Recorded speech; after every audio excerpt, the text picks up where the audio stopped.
저도 이거 어제 그저께 계속 요한복음 1장, 2장, 3장을 다시 암송해 봤는데 3장은 쉽게 암송이 되고 2장은 약간 헷갈리고 1장은 어렵더라고요. 벌써 그렇게 되더라고요. 계속 반복적으로 암송을 다시 하는 것이 중요한 것 같습니다. 네, 말씀 보겠습니다. 9절 보시면 사마리아 여자가 이르되 당신은 유대인으로서 어찌하여 사마리아 여자인 나에게 물을 달라 하나이까? 놀랍다라는 거죠. 우리가 너무 잘 알지 않습니까? 유대인들은 사마리아 사람들과 상종하지 않지요. 더군다나 유대인들 내에서도 이 남자가 여자랑 공식적인 곳에서는 대화를 하지 않는 것이 유대인의 관습입니다. 그만큼 그 당시 말할 필요 없죠. 2000년 전 얘기니까 그 당시에 여자의 지위라는 것은 아주 보잘것없는 것이었죠. 재산으로 취급되는 그런 시대였으니까 유대인 남자가 개방된 자리에서, 공적인 자리에서 아내랑 이야기하는 것조차도 관습에 의하면 굉장히 민망한 일이다라고 여겨졌으니까 하물며 유대인 남자가 사마리아인 여자에게 이 얘기를 하는 것 자체가 이거는 있을 수 없는 일이 일어난 것이라고 보는 것입니다.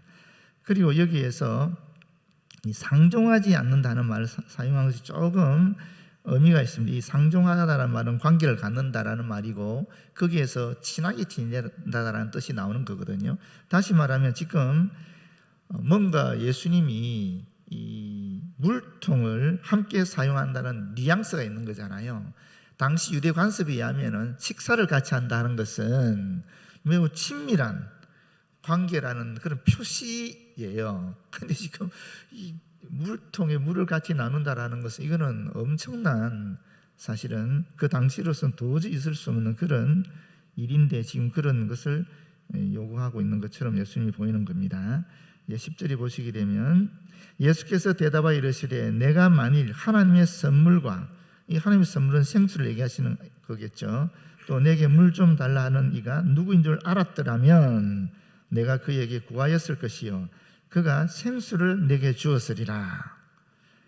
여기 내게 물을 좀 달라 하는 이가 누군가, 부셔주라는 뜻인데 여기서 우리가 한 가지 굉장히 중요한 의미를 하나 발견할 수 있습니다. 그게 뭐냐면 그 예전에 제가 막달라 마리아에 대한 부활하신 주님 만났을 때도 말씀을 드린 것 같은데 예수님이 막달라 마리아 눈앞에 나타났잖아요. 부활하신 주님이 나타나셨는데 막달라 마리아는 전혀 알아차리지 못했거든요. 그렇게 사모했던 분이, 그렇게 사랑했던 분이 눈앞에 있는데도 알아보지 못했다라고 얘기하고 있지 않습니까? 근데 여기 이 여인도 사실은 예수님이 눈앞에 있는데 알아차리지 못한 거거든요. 그러니까 예수님이 이런 얘기하는 것 아니겠어요? 예수님 시대에도 수많은 사람들이 예수님 만났어요. 그렇지 않습니까? 우리가 알다시피 오병이의 기적을 통해서 5,000명, 또 7,000명, 아마 예수님이 공생의 3년 동안 얼마나 많은 사람을 만났겠어요. 예루살렘 성전에 입성하실 때는 그 이스라엘 백성이 나와서 예루살렘에 있는 백성들이 거의 다 나와가지고 종려나무를 흔들면서 우리를 구원하소서 호산나 외치고 왕으로까지 대우했으니까 얼마나 많은 사람들이 예수님을 만났겠습니까? 그런데 문제는 그렇게 만났음에도 불구하고 진정으로 예수님을 구세주로 받아들인 분들이 별로 안 되었다라는 거예요. 오늘날도 마찬가지 같아요. 오늘날에도 주의 복음이 전파되고 있고 수많은 사람들이 예수님에 대한 말씀을 듣고 있지만은 그러나 받아들이지 않잖아요. 이게 왜 그렇겠습니까, 여러분? 왜 그렇다고 생각하십니까? 돌이켜보면 나는 왜 예수를 받아들였지? 라고 생각해 보실 수 있는 거죠. 어머니 아버지가 예수 믿는 사람이었으니까 어릴 때부터 주일학교 교육을 받고 수련회도 참석하고 교회에서 생활하다 보니까 주님을 만나게 되었다, 이렇게 고백할 수 있겠지요. 그런데 안티 기독교 사이트 들어가 보면 거기 목사 아들이 있더라고요. 목사 아들들도 있고 장로님 아들들도 있고 딸들도 있고 거기 엄청나더라고요. 보니까 기독교에 전혀 모르는 분들이 아니고 성경 구절까지 다 알고 있고 하는 분들이 안티 기독교인이 되는 걸 보면 그것도 꼭 그런 건 아니겠죠. 또 모태신앙이 아닌 분들도 마찬가지 아니겠습니까? 어느 날 보니까 지금 내가 예수를 잘 믿고 있어요. 근데 그게 어떻게 그렇게 되었을까? 심지어 주님을 그렇게 반대했던 나였는데 어떻게 내가 예수님을 받아들이게 되었지? 라고 생각해 보면 결국 결론은 무엇입니까? 그냥 은혜였다 라고 밖에는 대답할 수 없는 거예요.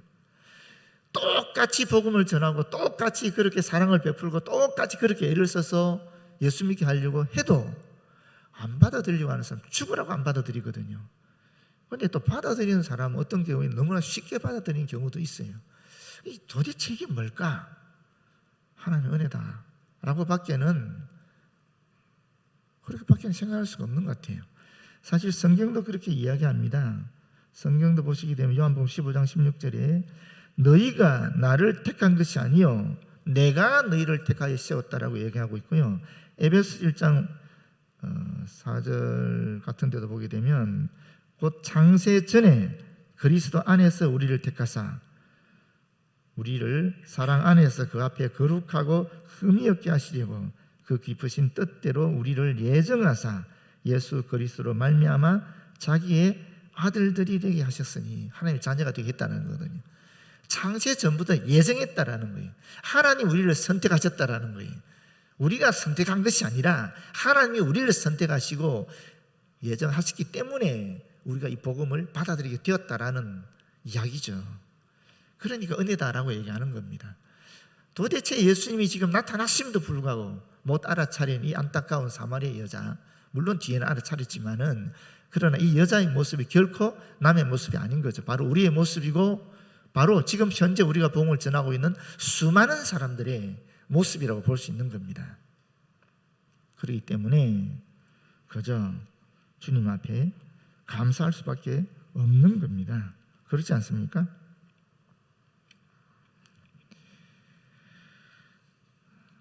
11절에 여자가 이르되 주여 물길을 그릇도 없고 이 우물은 깊은데 어디서 당신이 그 생수를 얻겠사옵나이까.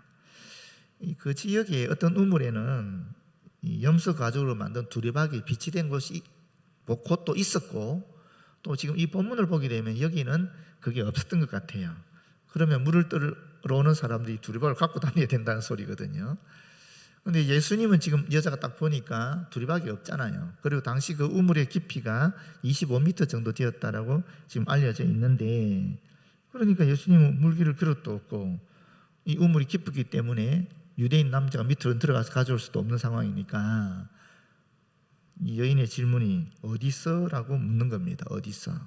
어디서? 이 어디서라는 질문이 참 중요해요. 왜냐하면 우리가 주님의 약속을 받아들이는 사람들보다는, 믿음으로 받아들이는 사람들보다는 어떻게 이런 일이 가능할 수 있느냐라고 묻는, 불신하는 사람들이 이 세상에 훨씬 더 많다라는 것입니다. 심지어 교회 안에서도 그렇다라는 것입니다. 교회 안에서도. 우리 조상 야곱이 이 우물을 우리에게 주셨고 또 여기서 자기와 자기 아들들과 짐승이 다 마셨는데 당신이 야곱보다 더 크니까 당신이 야곱보다 더 크다는 말입니까? 이런 질문이거든요. 이 여자는 예수가 야곱보다 더 높거나 위대하다고 생각하지 않는 거죠. 그런 전제를 깔고 얘기하는 것 아니겠습니까? 사실 사마리아 사람들은 야곱을 자기들의 조상으로 여기고 있었습니다. 그러니까 자기들이 야곱이 후손이라는 것을 매우 자랑스럽게 여기고 있는 이 사람들이 사마리아 사람들인데, 비록 그들은 혼혈로 이루어진 사람들이긴 하지만 신앙은 지켰다라는 것이거든요. 그 신앙이라는 것이 뭐냐면 여호와 하나님에 대한 신앙이에요. 그리고 이 메시아 사상도 있었어요. 분명히 있었지 않습니까? 뒤에 보면 또 나오겠지만, 물론 그 여호와 신앙이 약간 변질될 수는 있지만 그럼에도 불구하고 그들이 하나님을 섬긴 건 사실입니다. 야곱의 후손이라는 자랑성도 가지고 있고 메시아 사상도 있고, 그러니까 야곱이 얼마나 큰 인물이고 위대한 인물이고 자기들의 조상인데, 거기에 비해서 예수님은 뭐 우리가 성경에 흔히 아시다시피 그렇게 볼품도 없어 보이시고 그렇게 부자나 권세 있는 사람으로 보이지도 아니하고, 더군다나 말하는 거 들어보면 상식적으로 이해도 안 되는 햇소리 하는 것 같고, 더군다나 유대인 남자가 사마리 여자한테 말 거는 거 보면 별로 그렇게 교양이 있는 것 같지도 않고 뭐 이런 것들 아니겠습니까? 그니 얼마나 얕잡아 보고 그렇게 얘기했겠습니까? 그런데 사실 이러한 것들이 눈을 가리는 거죠. 전통이라는 것이 될 수도 있고 또는 내 고정관념이라는 것이 될 수도 있어요. 이런 것들이 실제로 예수께서 눈앞에 계셨음에도 불구하고 눈이 가려워지니까 알아차리지 못하는 거죠. 여러분, 로마서 1장 20절에 보면 묘한 이야기가 있습니다. 창세로부터 그의 보이지 아니하는 것들 곧 그의 영원하신 능력과 신성이 그가 만드신 만물에 분명히 보여 알려졌나니 그러므로 그들이 핑계하지 못할지니라. 이건 무슨 말이냐면 지금 하나님이 창조하신 이 피조 세계 속에 하나님을 발견할 수 있는 것이 있다라는 거예요. 그러니까 사람들이 핑계하지 못한다라고 감히 얘기하는 거거든요, 바울이. 근데 실제로 그 창조된 피조 세계 속에서 그 하나님의 신성을 발견할 수 있느냐? 거의 불가능해요. 왜 그렇습니까? 고정관념에 갇혀 있으니까. 자연 만물을 있는 그대로 보면 좋은데 항상 우리는 이미 알고 있는 지식이나 또 경험이나 어떤 다른 사람의 영향에서 고착화된 그런 것들이 있거든요. 그게 있으니까 만물을, 자연 만물을 그냥 그대로 있는 그대로 직시해서 볼 수가 없는 거예요. 그냥 선입관 버리고 고정관념 버리고 그냥 자연을 그대로 보기만 해도 거기서 창조주의 흔적을 발견할 수 있는 것이 성경 말씀인데 그게 안 된다라는 것입니다. 구원을 얻는 것도 마찬가지입니다. 사실 우리에게는 하나님 우리 사이에 넘어설 수 없는 그런 간격이 있지 않습니까? 창조주 피조물 사이에. 그런데 그것이 사실은 그냥 있는 그대로의 자연계를 볼 수만 있으면 보이는 건데 그게 어떤 고정관념이 들어가 있느냐 하면 죄라든지 또는 이 과학적인 지식이라든지 다 인간학이잖아요. 이게 인본주의적인 생각이라든지 이런 것들이 딱 들어가 있으니까 그대로 있는 그대로의 자연의 모습 또는 하나님의 모습을 발견할 수 없게 되는 거죠. 이걸 걷어내는 것이 사실 하나님의 은혜입니다. 내가 걷어내고 싶어 걷어내지는 것은 아니겠지만 이게 걷어내지는 것이 하나님의 은혜인 거죠. 그때 우리는 비로소 예수 그리스도를 발견하게 되고 비로소 예수 그리스도를 통해서 하나님과 우리가 다시 연결되는 그런 경험을 하게 되는 것이고 그것이 바로 구원이라는 것입니다. 13절에 보시게 되면 예수께서 대답하여 이르시되 이 물을 마시는 자마다 우물 안에 있는 물이죠. 이 물을 마시는 자마다 다시 목마르느니와 여자의 질문에 지금 예수께서 직접적으로 대답하지 않으시죠. 당신이 야고보다 더 크니까 이렇게 물어봤는데 거기에 대한 답변을 안 하잖아요. 예수님이 종종 이런 식으로 답변하는 경우가 많아요. 예수님에 대해서 질문하면 그 자리에 딱 그 말을 직설적으로 하지 않으시고 약간 이렇게 우회적으로 돌리는 경우가 많이 있거든요. 죄 있는 여자를 데려왔을 때, 가늠한 여자 데려왔을 때 그러잖아요. 이게 율법으로 죄를 지은 사람 모세의 율법에 의하면 돌로 쳐 죽이라고 그랬는데 당신은 어떻게 얘기할 것이며 그랬을 때 뭐라 그럽니까? 직접 얘기 안 하잖아요. 핑 돌리잖아요. 바닥에서 뭘 쓰시고 그 다음에 죄 없는 자가 돌로 쳐 이렇게 해버리니까 하여튼 이게 예수님의 지혜인지 어떤지는 모르겠지만 하여튼 주님이 여기서도 그렇게 직접적으로 답변하지 않으시고 야곱을 통해서 이 야곱이 우물이니까 야곱을 통해서 주신 이 물과 당신이 주시는 이 물의 차이를 얘기하는 거예요. 야곱이 우물물을 통해서 마시는 물은 육체적인 갈증을 잠깐 해소할 수 있지만 그때뿐이잖아요. 그 물을 계속 더 마셔야 이 육체적인 갈증을 해결할 수 있지 않습니까? 그러나 당신이 주시는 물을 마시게 되면 영원토록 갈증을 일으키지 않는다. 이거는 육체적인 세상적인 모든 가치가 녹아있는 어떤 그런 상징적 의미에서 이 말을 하신 거고 이거는 영혼의 갈증을 얘기하는 거죠. 이 영혼의 갈증이라는 것은 결코 이런 세상적인 가치나 또는 내가 추구하는 것이 이루어짐으로 말미암아 해소되는 것이 아니다 하는 말씀을 지금 하고 있는 겁니다. 왜 그렇습니까? 전도서 3장 10절에 나오는 말씀 아시잖아요. 하나님께서 이 땅을 이 천지를 다 만드실 때 그때 사람한테만 주신 특별한 것이 있는데 그것이 바로 영혼을 사모하는 마음이라고 그랬지 않습니까? 이게 채워지지 아니하면 사람들은 만족하지 못하는 겁니다. 이게 채워지지 않으면 사람은 진정한 행복을 누릴 수 없다라는 것입니다. 그렇기 때문에 이 영혼을 사모하는 마음이 채워져야만 비로소 인간은 진정한 어떤 행복을 누리는데, 이 영혼을 사모하는 마음이 어떻게 채워지느냐? 이런 세상적인 가치들이 채워짐으로 말미암아 이루어지는 것은 아니다라는 겁니다. 내가 부에 대한 또는 권력에 대한 명예에 대한 또는 자녀에 대한 또는 나의 어떤 목표 이상에 대한 그런 것들이 이루어진다 할지라도 이거는 채워지지 않는다라는 거예요. 이것이 채워지는 유일한 방법은 하나님의 아들이신 예수 그리스도를 통해서 하나님과 연결될 때 비로소 채워진다라는 겁니다. 지금 그 이야기를 하고 계시는 겁니다.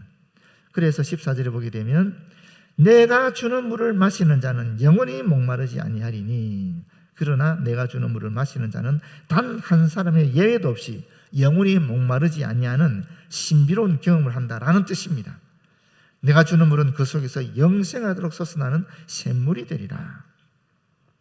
그런데 여기 앞부분이 나오는 이 부분에 있어서 주체가 뭐냐? 물을 주는 주체는 내가 예수 그리스도라는 것이죠. 그런데 이게 또 물을 마시는 자는 하는 것은 단수잖아요. 이 단수라는 개념은 구원이 예수님과의 개인적인 관계를 통해서만 이루어진다라는 이야기를 하고 있는 것입니다. 그리고 마신다라는 표현은 단 한 번 일어나는 사건을 묘사하는 동사형입니다. 그러니까 구원이라는 것이 사실은 예수께서 주시는 물을 단 한 번 마시기만 하면 그 효과는 영원히 지속된다라는 것을 이야기하는 겁니다. 그래서 요한복음 5장 24절 계속 강조하면서 말씀드린 이유가 여기 있는 거죠. 내가 진실로 진실로 너희에게 이르노니 내 말을 듣고 또 나 보내신 이를 믿는 자는 단 한 번 믿는 자는 영생을 얻었다. 그리고 심판에 이르지 아니한다. 그리고 사망의 생명으로 옮겼다. 이렇게 과거형으로 정확하게 기록이 되어 있지 않습니까? 그렇기 때문에 예수를 그리스도로 단 한 번 영접하는 그 사건이 우리로 하여금 구원으로 이끈다라는 것입니다. 왜 그런가? 왜 그렇습니까, 여러분? 왜 그러죠?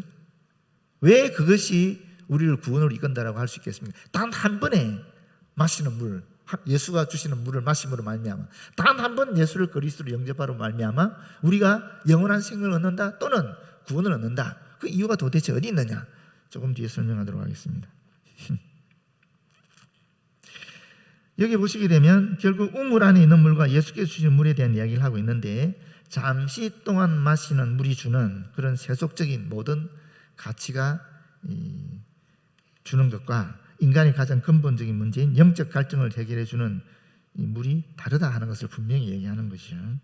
그러면서 오늘 마지막으로 제가 이 부분을 조금 말씀드리고 싶어요. 영생에 대한 이야기, 영생에 대한 얘기를 하고 싶은 거예요. 영생은 지난번에 말씀 기억이 납니다만은 이걸 시간적 차원으로 봐서는 안 된다는 것입니다. 영생을 영원히 사는 그런 지속되는 개념으로 파악하게 되면 예수 믿는 사람이나 믿지 않는 사람이나 영원히 사니까 그렇지 않습니까? 예수 믿는 사람은 영원히 예수 하나님과 더불어 사는 거지만 안 믿는 사람은 영원히 또 지옥에서 사는 거니까 영원히 산다라는 개념은 어차피 다 들어가잖아요. 그러니까 영생을 영원히 산다라는 것으로 보기는 곤란하다라는 것입니다. 그렇지 않습니까? 둘 다 영원히 사는 거예요. 좋은 곳에서 영원히 살든 나쁜 곳에서 영원히 살든 둘 다 영원히 사는데, 그러면 이거 영원히 산다라는 것을 영생이라는 개념을 보는 것은 맞지 않죠. 그렇지 않습니까? 그러니까 이 영생이라는 개념이 뭔가 다르다 하는 것을 알게 된다는 겁니다. 그럼 이 영생이 도대체 뭔가? 이 영생이라는 것은 사실은 하나님과 새로운 관계에 들어가는 것을 이야기하는 겁니다. 그렇지 않습니까? 그전에 하나님 나와 상관이 없는 존재였어요. 그런데 이제 예수 그리스도를 영접하러 말미암아 하나님이 나와 관계가 있는 존재가 된 거예요. 쉽게 말하면 아버지라 그러잖아요. 하나님이 나의 아버지가 되고 나는 하나님의 아들, 딸이 되는 거죠.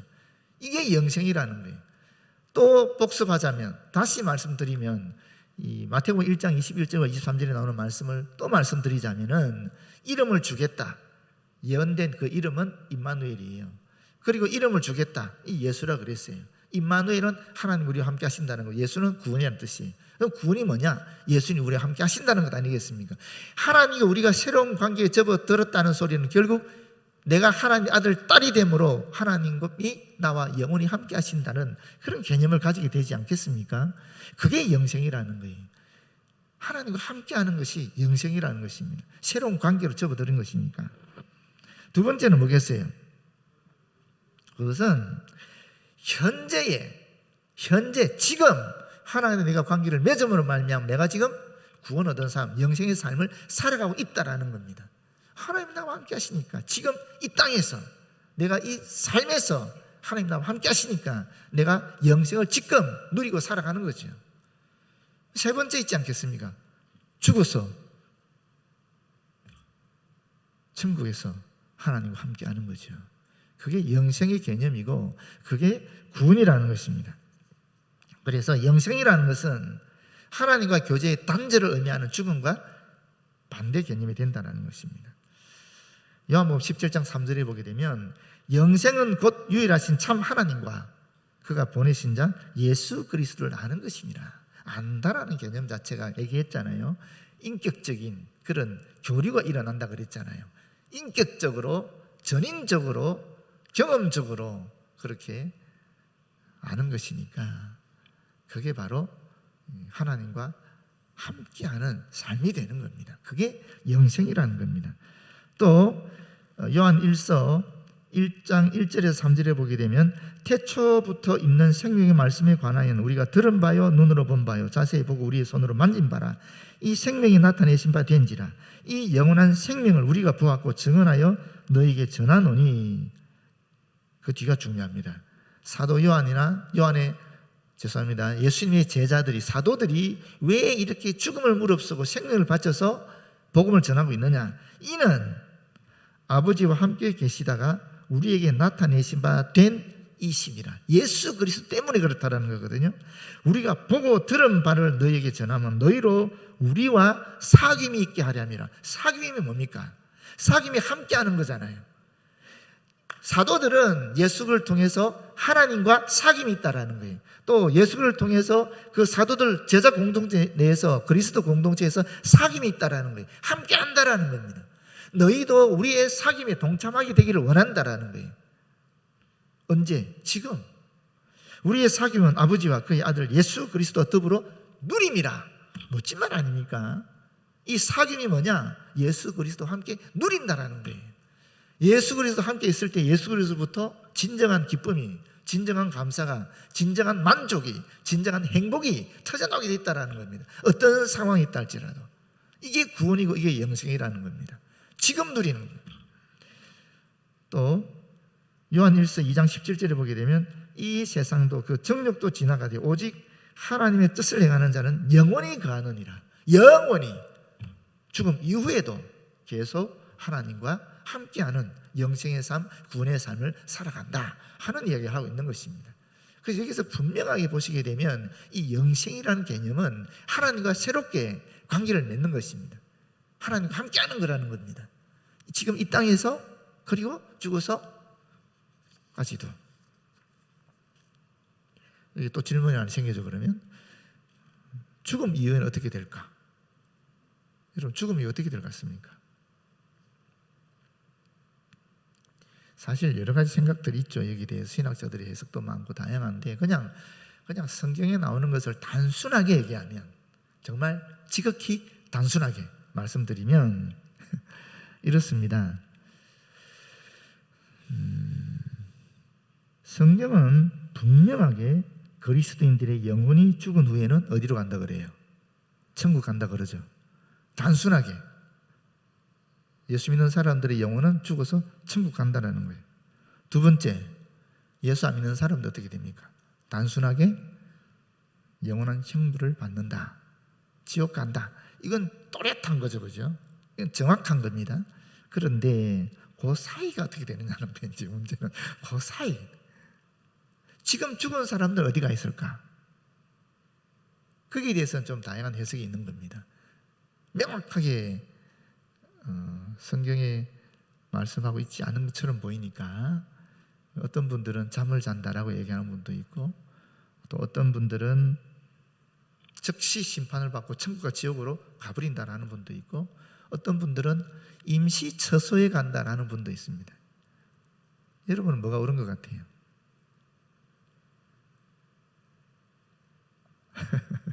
어떤 것 같습니까, 여러분? 그런데 하여튼 묘한 이야기가 있죠. 그게 예수님이 직접 하신 비유니까 뭐 다른 사도가 있다면 모르겠는데 예수님이 직접 하신 비유거든요. 그게 거지와 나사로의 비유예요. 거지와 나사로가 아니고 거지 나사로와 부자의 비유죠. 부자의 비유. 분명히 죽었어요, 그죠? 죽었는데 거지 나사로는 아브라함의 품에, 그리고 부자는 고통스러운 곳이 가 있는 거예요. 고통스러운 곳이. 근데 지옥인지 아닌지는 모르겠어요. 분명한 것은 거기가 아주 고통스러운 곳이라는 거예요. 반면에 거지 나사로는 편안한 곳이 있는 거예요. 그리고 서로가 인식할 수 있는 것이고, 각성한, 그러니까 인식이 스스로도 각성되어 있는 상태. 이 예수님이 하신 비유예요. 죽음 이후에 이런 게 있는 거예요. 이게 근데 지옥이냐 천국이냐 그렇게 말하기엔 또 애매한 부분이 있는 거예요. 왜냐하면 거기 부자가 뭐라 그럽니까? 아브라함한테 나사로를 다시 살려서 내 형제들에게 보내주십시오 라고 얘기하거든요. 그러면 지금 천국 지옥으로 완전히 나눠지기 전 세상이라는 거거든요. 지금 부자는 여기 있지만 나사로는 아브라함 품속에 있지만 부자의 형제들은 지금 이 땅에 있다라는 거니까 아직 이 땅이 존속하고 있다라는 거잖아요. 그렇지 않습니까? 그러니까 이 부분 예수가 하신 이 비유를 보게 되면은 분명히 죽은 다음에 바로 천국 지옥 가는 건 아니고 어딘지는 모르지만 나사로는 아브라함 품속에 있듯이 아마 어디 좋은 곳에 낙원이 될 수도 있어요. 예수님이 낙원에 간다 그랬으니까 또 강도한테 이 낙원이라고 얘기할 수 있는 어떤 곳에 예수 믿는 사람은 가 있는 거예요. 반면에 믿지 않는 사람은 고통받는 곳에 가 있는 거예요. 근데 여기가 지옥인지 아닌지는 잘 모르겠어요. 지옥이 아닐 가능성이 더 많죠. 그러나 중요한 사실은 임시적인 처소에 가는 것은 사실인 것 같아요. 그러면 몸은 어디로 가 있을까요? 몸. 여기는 지금 영혼만 들어가 있을 것 같지 않습니까? 그죠? 몸은 지금 땅속에 들어갔잖아요. 해체되어 버렸을 거 아닙니까? 몸은 분명히 영적으로 얘기하면 자는 상태로 들어간 거예요. 몸은 땅속에 있는 거니까. 영혼은 임시적인 처소에 가 있는 거죠. 이렇게 생각할 수 있는 겁니다. 성경에 있는 걸 그대로 보게 되면. 그 뒤는 어떤 일이 나올까? 이제 그 뒤에 우리가 흔히 말하는 예수님이 재림하셨을 때 또는 이 땅에 종말이 왔을 때 그때는 어떻게 되겠습니까? 그때는 이 영혼과 육체가 결합하는 거예요. 그래서 그때 비로소 심판이 있는 거죠. 그래서 믿는 자는 천국으로, 믿지 않는 자는 불못이라는 곳으로 간다고 되어 있어요. 불못. 성경에 정확하게 불못이라고 되어 있거든요. 그게 우리가 말하는 지옥이 아니겠느냐라고 생각할 수 있는 거죠.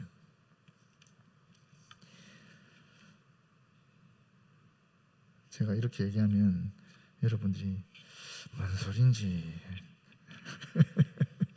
자, 먼저 첫 번째 생각해 볼게요.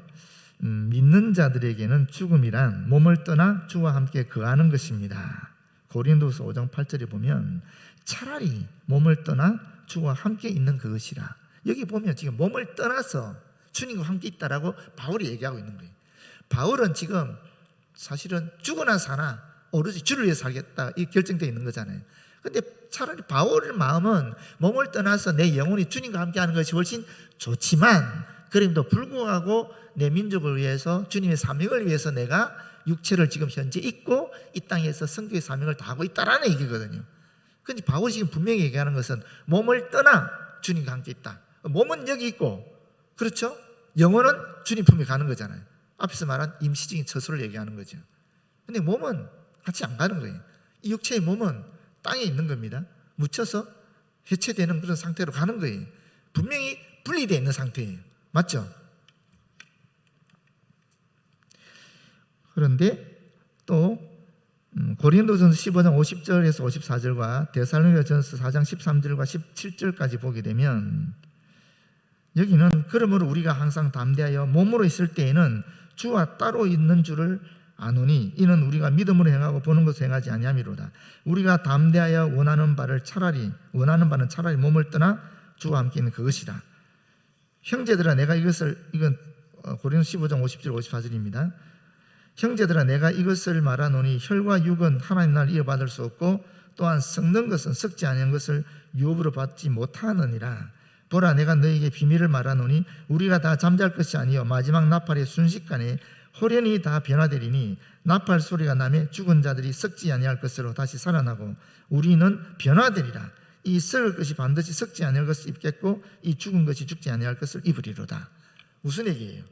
분명히 앞에서 제가 읽었던 말씀의 구절은 몸과 영혼의 분리를 얘기하는 것인데 뒤에 읽은 말씀의 구절은 몸과 영혼의 결합을 얘기하는 거예요. 그러니까 몸이 영원한 몸으로 변화되는 겁니다. 이게 몸이 변화되고 그 변화된 몸과 또 영혼이 결합되는 것이 일어난다라는 거거든요. 그게 종말이 일어나는 현상이라 봐야 되는 거죠. 지금 현재 우리의 몸은 이 지구 땅에서 살기에 적합한, 말씀드렸잖아요, 우주복이라고. 그렇지 않습니까? 천국은 일종의 다른 위성으로 보시면 제일 간단해요. 그러면 거기에 적합한 우주복을 입어야 될 거 아니에요. 우주복이랑 이상합니까? 천국에 적합한 옷을 입어야 된다고요. 지구에서 적합한 옷을 우리가 입고 있듯이 천국에 적합한 옷을 입어야 되는 거예요. 이 땅은 시간, 공간, 인간이 제약이 있는 몸이잖아요. 이 몸 자체가, 우리 옷이. 그래서 제가 몸옷이라는 말을 하잖아요. 몸옷이라고요. 이 지구에 살기에 적합한 몸옷을 입고 있는데, 그러면 천국 가게 되면 천국에 적합한 시간을 초월하고 공간을 초월하고 인간을 초월한 그런 몸옷을 입는다고요. 그게 우리가 지금 생각해 볼 수 있는 가장 타당한 추론이라는 겁니다. 성경에 그렇게 돼 있잖아요, 지금. 그렇지 않습니까? 그래서 계시록 21장 이런 데 보게 되면 정확하게 그게 나오거든요. 하여튼 다시 살아난다라는 거예요. 다시 살아나서 영과 육체가 결합한 상태에서 주님 앞에 심판대 앞에 서는 거예요. 서고 나서 그 다음에 다시 거기서 영원한 천국으로 믿는 자들은 가고 믿지 않는 자들은 불못으로 간다라고 분명히 얘기하고 있으니까 이렇게 보는 것이 타당하지 않을까 주고봐야 아는 거지만 하여튼 성경은 그런 얘기를 하고 있다라는 겁니다. 그런 단계들이 거치는 것으로 묘사되고 있다라는 겁니다. 물론 이것을 또 다르게 알레고리컬하게 또 영적으로 해석이 또 가능할 수는 있겠지만 성경을 문자 그대로 이렇게 흐름을 보게 되면 이런 일들이 일어나지 않겠느냐라고 볼 수 있다라는 거예요. 그렇기 때문에 우리가 예수를 믿는다라는 것은 결국 영생을 얻는 것인데 그 영생이라는 것이 별거 아닌 거예요. 영생이라는 것은 바로 하나님과 함께하는 게 영생이라는 겁니다. 이 땅에서 하나님과 함께하는 것이 영생이고 구원이고 또 죽었어도 하나님과 함께하고 또 종말 때는 영과 육체가 온전한 몸으로 결합된 상태에서 영원히 하나님과 함께하는 것이 구원이고 영생이다라는 것입니다. 그러니까 너무 이게 제가 신비주의로 갈지는 모르겠지만 이 땅에서 어떤 현상이 일어난다 할지라도 그럼에도 불구하고 하나님 우리와 함께 하신 하는 이곳이 구원 얻은 자리죠. 이것이 영원한 삶을 살아가는 자리가 되는 겁니다. 그 어떠한 상태에서도 그 어떠한 기대와 다른 일들이 우리에게 일어난다 할지라도 내 삶 속에서 어떤 문제가 발생한다 할지라도 그럼에도 불구하고 하나님 나와 함께 하시면 우리는 영원한 삶을 살아가고 있는 것이기 때문에 실망할 필요가 없고 언제든지 주님 바라보면서 믿음으로 나아갈 수 있는 겁니다. 지금 현재 나에게 주신 일들을 감당해 나가면서 주님을 전하면서 이겨나가면서 승리하면서 그렇게 나가는 겁니다. 기도하면서. 그것이 영원한 생명을 얻은 저와 여러분이 이 땅에서 살아가는 그리스도인의 방법, 삶의 방식이라는 겁니다. 기도하겠습니다. 아버지 고맙고 감사합니다. 주님이 주신 말씀을 함께 나누었습니다. 이 말씀이 우리 마음에 하나님의 말씀으로 역사하여 하나님과 더불어 사귀는 것이야말로 진정한 구원이고 영생임을 깨닫고 그 감격의 자리 속에 예수 그리스도와 함께 누리는 저희들 되어지도록 인도하여 주시옵소서. 예수님 이름으로 기도드립니다. 아멘.